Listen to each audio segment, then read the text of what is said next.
Would you believe me if I said Niccolo Machiavelli stood for freedom and justice? Hard to believe given his paraphrased quote, "The ends justify the means," from his book The Prince, spawned the word Machiavellian, meaning a manipulator who uses unethical means to achieve their goals. The dude's name basically means evil, yet it's all a misunderstanding. Ostensibly, The Prince provides a handbook for monarchs to stay in power at any cost.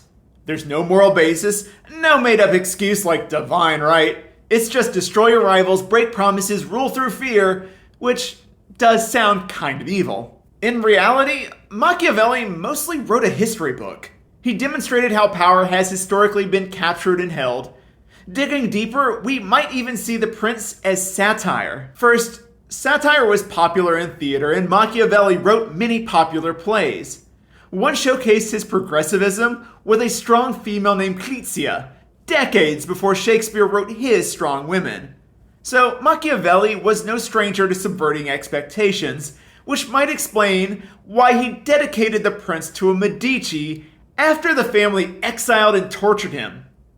As if saying, "Hey Medici, this is a book for scumbags like you." Further, his advice in The Prince is so clinical, brutal, and evil that someone following it blindly without understanding the nuance could incite disastrous rebellions. Finally, he wrote Discourses on Livy, a comprehensive text on why republics are great and how to bootstrap one, influencing modern republicanism centuries later. And republics, as you may know, are not monarchies. That said, Machiavelli added some Prince advice to Discourses when he suggested republics utilize a touch of tyranny in order to survive. Perhaps then, Machiavelli wrote The Prince not for satire, but to demonstrate human nature. Its reflection on us is maybe why we demonize him, because we don't like what we see.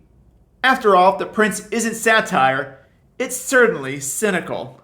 Or maybe Machiavelli wrote The Prince as an audition, demonstrating good advice he could offer rulers. When I said following The Prince without nuance would get one overthrown, it should be noted that Machiavelli viewed himself as this nuance. Speaking of nuance, it's quite plausible that satire, cynicism, and pragmatism all describe Machiavelli's motivations, and I personally put them in that order. Regardless, I think it's clear Machiavelli is not as evil as he's perceived, but we're a community here. So, what do you think?